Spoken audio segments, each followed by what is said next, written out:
Hi കൂട്ടുകാരെ, പുതിയൊരു വീഡിയോയിലേക്ക് എല്ലാവർക്കും സ്വാഗതം.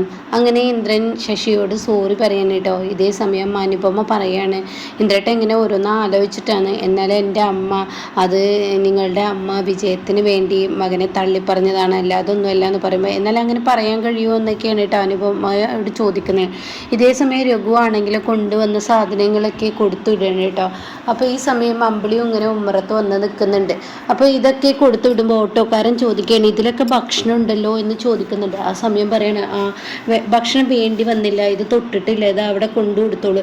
ഇത് ഞാനെന്ത് ചെയ്യാനെന്ന് ഓട്ടോക്കാരൻ ചോദിക്കുമ്പോൾ, നീ ഒന്നും ചെയ്യണ്ട, കാറ്ററിംഗുകാർക്ക് ഞാൻ വിളിച്ച് പറഞ്ഞിട്ടുണ്ട്, അതാണ് ചെയ്താൽ മതിയോ എന്ന് അങ്ങനെ പറയണ്ടേന്ന് പറയുന്നുണ്ട് കേട്ടോ. അപ്പോൾ രഘു നല്ല ദേഷ്യത്തിലാണ് ഇത് പറയുന്നത്. അങ്ങനെ രഘു തിരിഞ്ഞു നോക്കുമ്പോൾ അമ്പിളിയെ അവിടെ കാണണം. അപ്പോൾ അമ്പിളി ആണെങ്കിൽ രഘുവിനെ ഇങ്ങനെ നോക്കുന്നുണ്ട് കേട്ടോ. ഇതേ സമയം രഘു ആണെങ്കിൽ അമ്പിളി തന്നെ വിളിക്കുമെന്നൊരു പ്രതീക്ഷ തന്നിലുണ്ട്. പക്ഷെ ആ പ്രതീക്ഷകളെല്ലാം നഷ്ടപ്പെടുത്തി അമ്പിളി അവിടെ നിന്ന് പോവുകയാണ് കേട്ടോ. ഇത് കാണുന്ന രഘുവിന് സങ്കടമാവണം. ഇതേ സമയം മഞ്ചാടി ചോദിക്കുക, രഘു കേട്ടോ, നിങ്ങൾ തമ്മിലുള്ള പ്രശ്നം ഇത് എവിടെ ചെന്ന് ചേരാനിടെ, എവിടെ എത്തിച്ചേരാൻ എനിക്ക് തലയ്ക്ക് മറത്തില്ല എന്നൊക്കെ ഇങ്ങനെ പറയുന്നുണ്ട് കേട്ടോ. ആ സമയം രഘു ഒന്നും മിണ്ടുന്നില്ല. അപ്പോൾ ഉടൻ തന്നെ അകത്തോട്ട് പോവാ എന്നൊക്കെ പറയുമ്പോൾ രഘു പറയണേ, ഇല്ല ഞാനിവിടെ നിന്നോളാം. രഘുട്ട അപ്പോൾ ഇവിടെ നിൽക്കാൻ തന്നെ തീരുമാനമാണ്, ഞാനിവിടെ നിന്നോളാം, ഇനിയിപ്പോൾ തൽക്കാലം പൊയ്ക്കോ എന്ന് പറഞ്ഞിട്ട് പറഞ്ഞു വിടുകയാണ് കേട്ടോ. ഇതേ സമയം ചീരുവിൻ്റെ അരികിലോട്ട് ദാസ് ചെന്നിരിക്കുകയാണ്. അപ്പോൾ ദാസിനോട് ചീരു പറയണം, എന്നാലും ആ സ്ത്രീ ഇങ്ങനെയൊക്കെ പറയുന്നു ഒരിക്കലും പ്രതീക്ഷിച്ചില്ല. എന്തായാലും അച്ഛൻ എന്ത് പറയുന്നു, അച്ഛപ്പോൾ ഓക്കെയാണോ, അണ്ണൻ ഇപ്പോൾ ഓക്കെയാണ്, കുഴപ്പമൊന്നുമില്ല എന്ന് പറയും കേട്ടോ.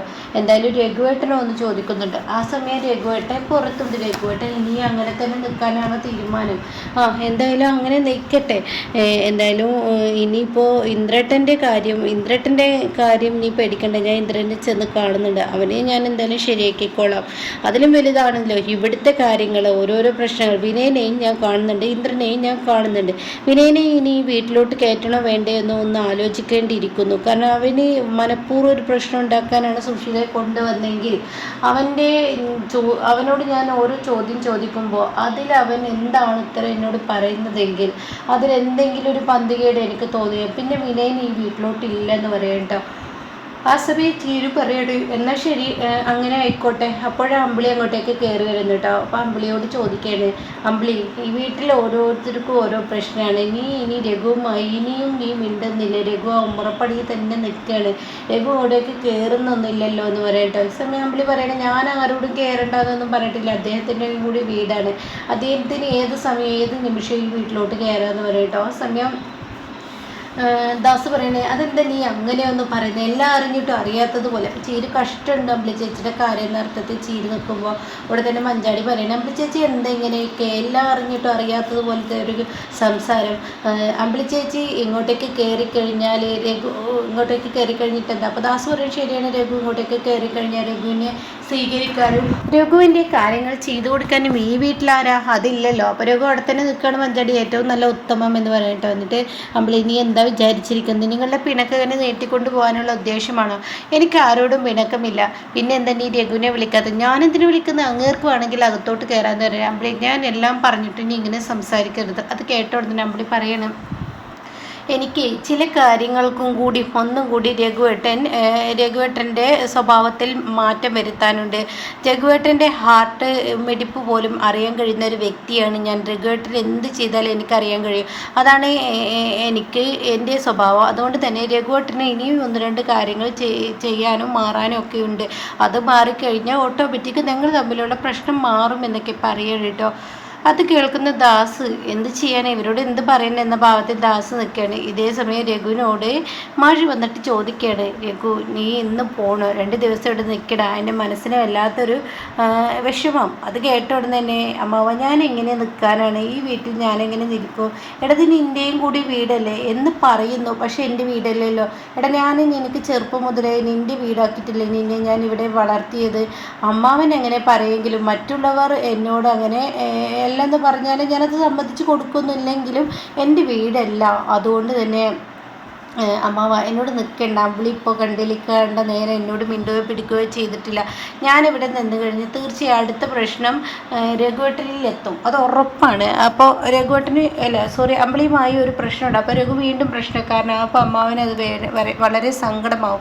അതുകൊണ്ട് തന്നെ ദാസങ്ങൾ അമ്പിളിയുമായി സംസാരിക്കാമെന്ന് പറഞ്ഞിട്ടുണ്ട്. എന്നിട്ടും അമ്പിളി നേരാവുന്നില്ലെങ്കിൽ ഞാൻ പിന്നെ ഇവിടെ നിൽക്കില്ല. അതല്ല അമ്പിളി എന്നോട് ഇവിടെ നിൽക്കാനോ അങ്ങനെ എന്തെങ്കിലും പറയുകയാണെങ്കിൽ ഞാനിവിടെ നിൽക്കാം എന്നൊക്കെ പറഞ്ഞു കൊടുക്കാനായിട്ട്. അപ്പോൾ ദാസ് അങ്ങോട്ടേക്ക് വരിക. അപ്പോൾ ദാസ് പറയണേ രഘു നമുക്ക് പോവാം, ഇനി ഇവിടെ നിൽക്കേണ്ട എന്ന് പറയട്ടെ. അത് കേട്ടോടെ തന്നെ കാര്യങ്ങൾ മനസ്സിലായി. ഇനി പോവാ എന്ന് പറയണേ. എന്തായാലും വിനയനെ ഞാൻ കാണുന്നുണ്ട്, ഈ പറയുന്ന ഇന്ദ്രനെയും ഞാൻ കാണുന്നുണ്ട്. അപ്പോൾ രഘുവിനി വിനയനുമായി ഒരു വഴക്കുണ്ടാക്കരുതെന്ന് ഇവിടെ മാഷ് പറയുന്നുണ്ട്. അപ്പോൾ അത് കേട്ടോടെ മാഷിനോട് ഇല്ല, ഞാൻ എങ്ങോട്ട് പോകുമ്പോഴും ദാസങ്ങളിലെ കൂടെ കൂട്ടിക്കോളാം, അപ്പോൾ പിന്നെ പ്രശ്നമില്ലല്ലോ, ഞാൻ ആരോടും വഴക്കുണ്ടാക്കില്ല എന്ന് രഘു പറയാണ് കേട്ടോ. അങ്ങനെ ഇതൊക്കെ കേട്ട് ശരി എന്നാൽ പോയിക്കോളും. അപ്പോൾ മഞ്ചാടി ഇതിനിടയ്ക്ക് പറയുന്നുണ്ട് ചിരിച്ചേച്ചി കണ്ടില്ല എന്നൊക്കെ രഘുവേട്ടനെ പറഞ്ഞിരുന്നെന്ന് പറയുമ്പോൾ ചിരുവിന് വേണമെങ്കിൽ ഇങ്ങോട്ടേക്ക് വരാം, ഞാൻ എന്തായാലും അങ്ങോട്ടേക്ക് വരുന്നില്ല എന്നും രഘു പറയുന്നുണ്ട് കേട്ടോ. അങ്ങനെ ഈ കാര്യങ്ങളൊക്കെ പറയുകയാണ്. എന്നാൽ ഈ സമയം ഇപ്പുറത്താണെങ്കിലോ അമ്പിളി ഒന്ന് വരികയോ പിടിക്കുകയൊന്നും ചെയ്യില്ല. രഘു അങ്ങനെ അങ്ങ് പോവുകയാണ്. പിന്നീടാണെങ്കിലോ സുശീലയാണ് കാണിക്കുന്നത്. സുശീല ഹർഷയുടെ വീട്ടിലെത്തിയിരിക്കുകയാണ്. അപ്പോൾ ഹർഷ പറയാണ്, എൻ്റെ ആൻറ്റി ചെയ്തത് ഒരു കൈവിട്ട കളിയാണ്, ഇതും ലോകം മണ്ടത്തരെന്നേ ഞാൻ പറയുള്ളൂ. ആൻറ്റി ഇപ്പോൾ ചെയ്തത് ലോകം മണ്ടത്തരമാണ്, ആൻറ്റി ഒരിക്കലും ചെയ്യാൻ പാടില്ലായിരുന്നു എന്ന് പറയട്ടോ. അപ്പോൾ അത് കേട്ട ഉടൻ തന്നെ പറയാണ്, ഞാൻ പിന്നെ എന്ത് ചെയ്യണം ഹർഷ ഞാൻ നിന്നോട് ഒരുപാട് കാലമായി എൻ്റെ മനസ്സിലൊരു ഭാരം കൊണ്ട് നടക്കുന്നുണ്ട്. ആൻറ്റി വിജയത്തിന് വേണ്ടി സ്വന്തം മകനല്ലെന്ന് തള്ളിപ്പറഞ്ഞത് അത് ആൻറ്റിക്ക് തന്നെയാണ് കുറച്ചിലുണ്ടായിരിക്കുന്നത്. ഈ പറയുന്ന ഇന്ദ്രൻ്റെ അമ്മയായതുകൊണ്ടാണ് നിങ്ങൾക്ക് ഇത്രയും പണവും നിങ്ങളെ എല്ലാവരും സപ്പോർട്ട് ചെയ്യുന്നത് നിങ്ങളുടെ കാര്യങ്ങൾക്കല്ല. ഇന്ദ്രൻ അങ്ങനെ ഒരു വ്യക്തിയാണ്, ഇന്ദ്രൻ്റെ അമ്മയായി കാണാനാണ് എല്ലാവർക്കും ഇഷ്ടം. ഇന്ദ്രൻ്റെ അമ്മയല്ലെങ്കിൽ നിങ്ങൾക്ക് പിന്നെ ഒരു വിലയില്ല എന്ന് പറയുന്നു കേട്ടോ. ആ സമയം ഹർഷ എന്നോടൊരു കാര്യം പറയട്ടെ, എന്നോടൊരു കാര്യവും പറയണ്ട, ഇത് പറഞ്ഞത് എന്നോട് മുമ്പായിരുന്നെങ്കിൽ ഞാൻ പറയും അത് ലോക മണ്ടത്തരമാണ് നിങ്ങൾ ചെയ്യാൻ പോകുന്നത്, ഇത് ചെയ്യരുതെന്ന് പറയണമെന്നായിരുന്നു ഞാൻ പറയാൻ പോകുന്നത് എന്ന് പറയട്ടോ. ഇതൊക്കെ കേൾക്കുന്ന സുശീലയുടെ കിളി പോവുകയാണ്. സുശീലയ്ക്ക് തോന്നുന്നത് തീർച്ചയായും താൻ ഇനിയിപ്പോൾ ഈ പറയുന്ന ഇന്ദ്രൻ്റെ അമ്മയല്ലെന്ന് പറഞ്ഞു കഴിഞ്ഞാൽ ഈ പറയുന്ന ഹർഷ എന്നെ തള്ളിപ്പറയും, അത് എനിക്ക് ഏകദേശം ഉറപ്പായി. അപ്പോൾ അതുകൊണ്ട് തന്നെ ഇനി ഹർഷയുടെ ഒപ്പം നിൽക്കാതെ പറയട്ടോ. പിന്നീടാണെങ്കിൽ എൻ്റെ ആൻറ്റി നിങ്ങൾ എന്തേ ആലോചിക്കുന്നത്, നിങ്ങൾ ചെയ്ത് വിഡിത്തരായി, എന്തായാലും ഇന്ദ്രൻ്റെ അമ്മ തന്നെയാണെന്നുള്ള സ്ഥാപിച്ചെടുക്കാൻ നോക്ക്, തൻ്റെ വിജയത്തിന് വേണ്ടി താൻ എങ്ങനെ പറഞ്ഞതാണെന്ന് വരുത്തി തീർത്ത് അവിടെ എങ്ങനെയെങ്കിലും നിൽക്കാൻ നോക്ക്, തെറ്റുകുറ്റങ്ങൾ ഏറ്റു പറയാൻ നോക്ക്. മറ്റത് ആൻറ്റിക്ക് ബുദ്ധിമുട്ടാണ്, ആൻറ്റി ഒരു കാര്യം മനസ്സിലാക്കണം, ഇന്ദ്രൻ്റെ അമ്മയല്ലെങ്കിൽ ആൻറ്റിക്ക് പിന്നെ ആരും ഒരു വിലയും നിലയും തരില്ല എന്നൊക്കെ ഇങ്ങനെ പറഞ്ഞു കൊടുക്കണം കേട്ടോ. ഈ വാക്കുകളൊക്കെ കേൾക്കുമ്പോൾ ഒന്നും മിണ്ടാനാവാതെ ഇങ്ങനെ നിൽക്കുകയാണ് ഈ പറയുന്ന സുശീല. അപ്പോൾ ഈ സമയം രവിയാണ് കാണിക്കുന്നത്. രവി പുറത്ത് നിന്ന് എന്താണ് ഇവർ തമ്മിൽ ചർച്ച വീണ്ടും വന്നിരിക്കുന്നത്, അപ്പോൾ എന്തോ പ്രശ്നമുണ്ട്, എന്തായാലും ഇന്ദ്രനൊന്ന് വിളിച്ച് നോക്കട്ടെ എന്ന് പറഞ്ഞിട്ട് ഇന്ദ്രനെ വിളിക്കുന്നുണ്ട് കേട്ടോ. ആ സമയം ഇന്ദ്രൻ്റെ ഫോൺ എത്ര അടിച്ചിട്ട് എടുക്കുന്നില്ല. ഈ സമയം ഇവനെന്താ എടുക്കാത്തെന്നൊക്കെ പറഞ്ഞു വരുമ്പോൾ കുഞ്ഞമ്മ അങ്ങോട്ടേക്ക് വരികയാണ്. കുഞ്ഞമ്മ പറയണേ, എൻ്റെ രവി വീണ്ടും ഇവിടെ പ്രശ്നമുണ്ടെന്ന് തോന്നുന്നു. ഈ ഹർഷയ്ക്കും സുശീലയ്ക്ക് എന്താ ഇതിന് മാത്രം അത്ര സംസാരിക്കാനുള്ളത്, അവർക്ക് കുത്തിത്തിരിപ്പല്ലേ, അപ്പോൾ അതുകൊണ്ട് തന്നെ അവർക്ക് സംസാരിക്കാനുണ്ടാവും. അപ്പോൾ ഇത് കേട്ടോടും തന്നെ കുഞ്ഞമ്മ പറയണേ, അവളെൻ്റെ ബന്ധുവാണെങ്കിലും കൂടി ഞാനൊരു കാര്യം പറയട്ടെ, ഈ കുടുംബം കലക്കുന്ന പരിപാടി ചെയ്യാൻ ഇത്രയും കേമത്തി വേറെ എവിടെ ഉണ്ടാവില്ല, അങ്ങനെ ഒരാളാണ് ഈ പറയുന്ന സുശീല എന്നൊക്കെ പറയുന്നുണ്ട്. അപ്പോൾ ഈ വാക്കുകൾ കേൾക്കുമ്പോൾ ഉടൻ തന്നെ ഹർഷ അങ്ങോട്ടേക്ക് വരികയാണ്. അതെ കുഞ്ഞമ്മ നിങ്ങളൊരു ചായ എടുത്താണ് എന്ന് പറഞ്ഞിട്ട് കുഞ്ഞമ്മയെ പറഞ്ഞു വിടുക കേട്ടോ. എന്നിട്ട് ഞാനൊരു കാര്യം പറയട്ടെ, സുശീല ആൻറ്റി വന്നിട്ടുണ്ട്, അവർ കൈവിട്ട കളി കളിച്ചിട്ടാണ് ഇങ്ങോട്ടേക്ക് വന്നതെന്നൊക്കെ രവിയോട് പറയുന്നത്. അപ്പോൾ രവി ചോദിക്കുക എന്താണെന്ന്. അപ്പോൾ ഉണ്ടായ സത്യങ്ങളൊക്കെ വിളിച്ച് പറയണേ, ഇന്ദ്രൻ്റെ അമ്മയില്ല എന്ന് പറഞ്ഞിരിക്കുന്നതെന്ന് പറയട്ടോ.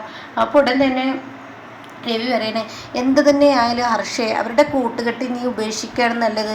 സ്വന്തം വിജയത്തിന് വേണ്ടി പറ്റമ്മല്ല എന്ന് തള്ളിപ്പറയുന്ന ഒരു സ്ത്രീയെ നീ കൂട്ടുപിടിക്കണോ എന്നൊക്കെ പറയുമ്പോൾ സുശീല അത് കേട്ട് വരികയാണ്. അപ്പോൾ ഹർഷയെ ഞാൻ പോകുന്നു, ഇനി എനിക്ക് ഇവിടെ നിൽക്കാൻ കഴിയില്ല എന്ന് പറയട്ടോ. അപ്പോൾ അത് കേട്ട ഉടൻ തന്നെ ഹർഷ പറയണേ, എൻ്റെ ആൻറ്റി നിങ്ങളിപ്പോൾ ധൃതി പിടിച്ച് എവിടോട്ടും പോലെ നിങ്ങളിവിടെ നിൽക്കുകയെന്ന് പറയണേ. ഇല്ല എനിക്കിനി ഇവിടെ നിൽക്കാൻ കഴിയില്ല, ഞാൻ പോകുന്നു എന്ന് പറഞ്ഞിട്ടോ.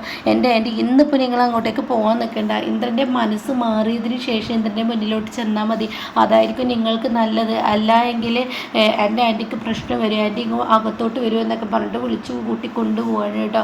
അപ്പോൾ എന്തായാലും ഇനി സുശീല പറഞ്ഞ രഹസ്യം അതെന്തെന്ന് കുഞ്ഞമ്മയുടെ ചെവിയിലെത്തുമ്പോഴാണ് ഇനി മതി, സുശീല എന്ന താടകയുടെ കൂടെ ഈ പറയുന്ന ഇന്ദ്രൻ ജീവിച്ചതെന്നുള്ളത് ആ സത്യം പുറത്ത് വെളിയിൽ വരാനിരിക്കുകയാണ്. അപ്പോൾ എന്തായാലും അത് കേൾക്കുമ്പോൾ ഇന്ദ്രൻ സന്തോഷം ഉണ്ടാവുള്ളൂ.